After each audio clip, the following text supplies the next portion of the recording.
Vanilla की खुशबू, chocolate का रंग, सुरेल नान खटाई का अनोखा संग, मीठी मीठी बाइट्स में घुली ये मिठास, हर निवाले में भर दे एक अद्भुत एहसास। जब टाइम हो इवनिंग की चाय का या मॉर्निंग ब्रेकफास्ट का, हम ढूंढते हैं कुछ ऐसा जो मुंह में डालें और घुल जाए। तो स्वागत है आपका होममेड बाय निशा में। आज हम बनाएंगे सुरेल नान खटाई, वनीला और चॉकलेट का mix with tips and tricks की कैसे आप बना सकते हैं इसे एकदम परफेक्ट। तो चलिए फिर शुरू करते हैं।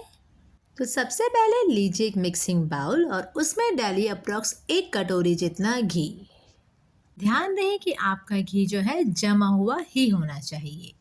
नेक्स्ट इसमें घी की बिल्कुल आधी क्वांटिटी यानी कि हाफ कटोरी जाएगा पाउडर शुगर। नॉर्मल शुगर लीजिए, उसे एक मिक्सिंग ग्राइंडर में ग्राइंड कर लीजिए और बस वही पाउडर शुगर आपको काम में लेनी है। आप कीजिए इसे अच्छे से मिक्स 5 से 7 मिनट तक, टिल द टाइम इसका बैटर एकदम फ्लफी नहीं हो जाता और एकदम क्रीमी नहीं हो जाता। यहाँ पर टिप नंबर 1 मैंने आपको ऑलरेडी दे दी है कि आपका घी जो है वो जमा हुआ होना चाहिए।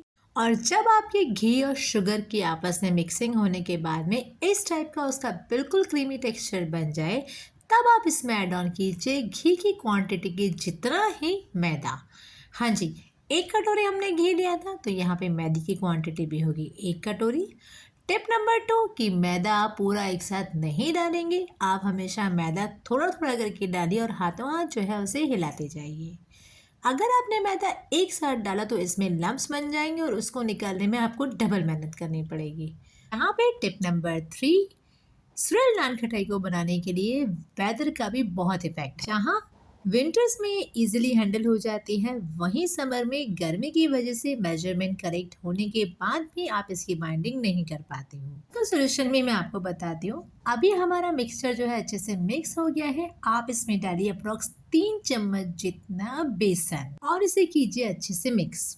तो जैसे मैंने आपको बताया था ना कि समर सीजन में इसको हैंडल करने में प्रॉब्लम होती है, तब आप इस मिश्रण को बनने के बाद में रखिए 30 मिनट्स के लिए फ्रिज में, सो दैट ये वेदर के अकॉर्डिंग अच्छे से सेटल डाउन हो जाएगा और फिर कीजिए उस पे आप बाकी का प्रोसेस।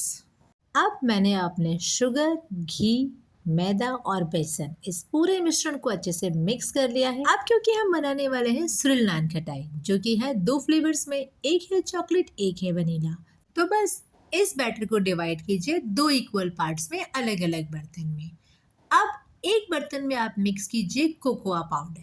यहाँ पे कोकोआ पाउडर हमें लेना है 1.5 चम्मच, लेकिन आप इकट्ठा नहीं डालेंगे, आप पहले 1 चम्मच डालेंगे, इसे अच्छे से मिक्स करेंगे और जब ये अच्छे से मिक्सिंग हो जाएगी तब आप इसमें बाकी का बचा हुआ हाफ स्पून डालेंगे। ऐसे करने से क्या होता है ना कि कोकोआ पाउडर जो है अच्छे से बैटर में मिक्स हो जाता है और उसका फ्लेवर भी बहुत अच्छे से निकल कर आता है।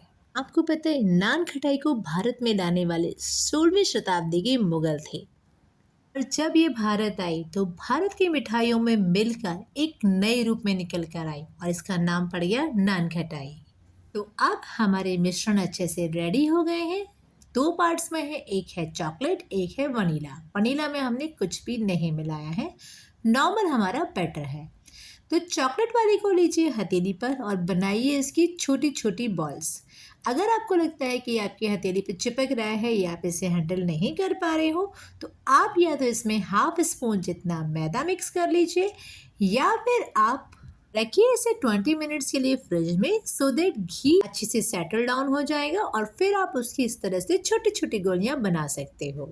जैसे चूरन की गोलियां होती है ना, सेम उसी साइज की मैंने ये गोलियां बनाई हैं। अब लीजिए हमारे दूसरे वाले बैटर को, जिसको कहा है हमने वनीला, इसमें कुछ भी मिक्स नहीं है, और अब इस बैटर को भी हथेली में लेते हुए सेम चूरन के साइज की छोटी छोटी गोलियां बना लीजिए। आपकी गोलियां टेढ़ी मेढ़ी हैं, छोटी बड़ी हैं, उससे कोई फर्क नहीं पड़ता, बस कोशिश कीजिए कि वो इक्वल साइज की हों। तो इस तरह से मैंने अपनी वनीला की भी सारी गोलियां जो हैं वो रेडी कर ली हैं। और ये देखिए इस तरह से मेरी 2 प्लेट्स रेडी हो गई हैं। एक में है प्लेन गोलियां और दूसरी में है चॉकलेट वाली गोलियां। अब आप इसे रखिए करीब 10 मिनट्स के लिए फ्रिज में, सो दैट ये अच्छे से सेटल डाउन हो जाए, थोड़ी सी जम जाए। 10 मिनट्स बाद आप इसे निकालिए फ्रिज से बाहर, लीजिए एक बटर पेपर या एक क्लिंग रैप और उसके बाद में इसे अरेंज कीजिए। अरेंज ऐसे करना है आपको कि एक चॉकलेट गोली, एक वनीला गोली, फिर एक चॉकलेट गोली और फिर एक वनीला गोली। अच्छे से सेटल डाउन होने के बाद में इस पे रखिए अपनी हथेली, हल्के से राउंड करते हुए बॉल को उठाइए हथेली पर और दीजिए इसे गोल गोल शेप। थोड़ी देर में देखिए इस तरह से स्रिल बन के रेडी हो जाएगा। इस नान खटाई में न सिर्फ फ्लेवर दो तरह का होगा बल्कि ये लुक वाइज भी बहुत अट्रैक्टिव लगती है, राइट। ये तो हुई हमारी 4 गोली की स्रिल, लेकिन अगर आप चाहते हैं थोड़ी सी बड़ी स्रिल के लिए तो सेम प्रोसेस, एक ब्लैक गोली, वाइट गोली, अगेन ब्लैक, वाइट, इस तरह से आपको इसको 6 गोलियों से अरेंज करना है। से इन्हें पास में लाते हुए हल्का सा कीजिए अटैच और उसके बाद में हथेली का दबाव देते हुए इन्हें राउंड शेप में घुमा दीजिए।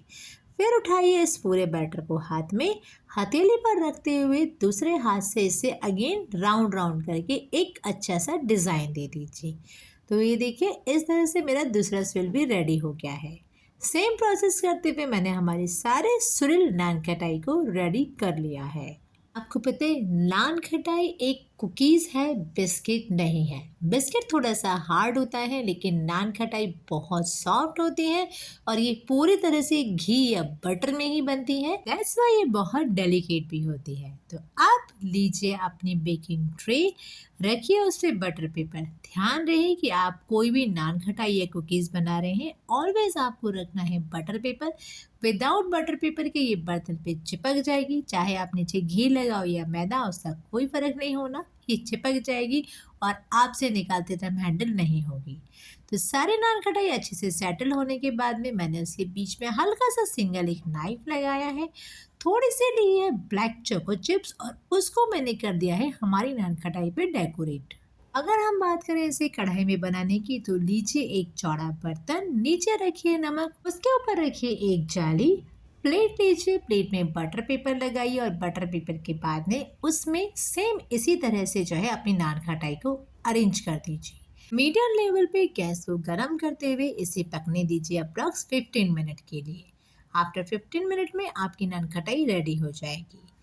नाउ मैंने अपनी नान कढ़ाई पे डेकोरेशन कर दिया है। ओटीजी को कीजिए 180 डिग्री पे प्रीहीट और रखिए इसमें अपनी नान खटाई। अप्रॉक्स 10 से 12 मिनट के लिए आप इसमें टाइमर सेट कर दीजिए। यहाँ पे मोस्ट इम्पॉर्टेंट टिप नंबर 3, जैसे ही आपकी नान खटाई अच्छे से बेक हो जाए और आपके ओटीजी का स्विच ऑफ हो जाए, आप फौरन नान खटाई को ओटीजी से बाहर निकाल लीजिए, बिकॉज जो उसके अंदर की हीट होती है ना, वो किसी भी फूड आइटम को या नान खटाई को ऑलवेज ओवर कुक कर देती है। नान खटाई को आप कई डिफरेंट फ्लेवर में बना सकते हो, जैसे कि पिस्ताचियो, आलमंड, कैश्यू और चॉकलेट भी। अगर हम बात करें कि 18वीं शताब्दी में एकदम से नान खटाई किस तरह से भारत में आई, तो सूरत में एक डच बेकरी के लोगों ने स्वाद के अनुसार एक ब्रेड और बिस्किट बनाना शुरू किया था।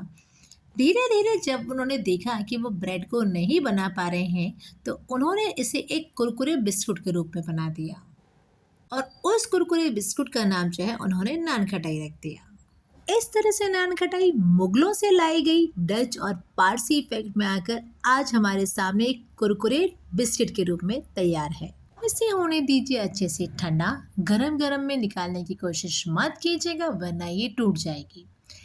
बटर पेपर को हल्का सा ऊपर करते हुए आप नान खटाई को उठा के देख सकते हैं। ये देखिए कितने अच्छे से ऊपर से भी बेक हुई है और ये देखिए मैं आपको फ्लिप करके दिखाती हूँ, नीचे से भी ये बिल्कुल अच्छे से करारी बेक हो चुकी है। Now time for plating. Decorate कीजिए अपनी नान खटाई को प्लेट्स पर और ये देखिए कितनी अच्छी लग रही है ना, जितनी अच्छी दिख रही है ना उससे भी कई ज़्यादा ये टेस्टी है, बिकॉज इसमें मिक्स फ्लेवर है वनीला का और चॉकलेट का। उम्मीद है आपको हमारी रेसिपी अच्छी लगी होगी।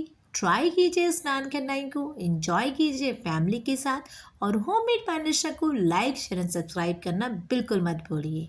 मिलते हैं जल्दी एक नई वीडियो के साथ। Till the time, thanks for watching.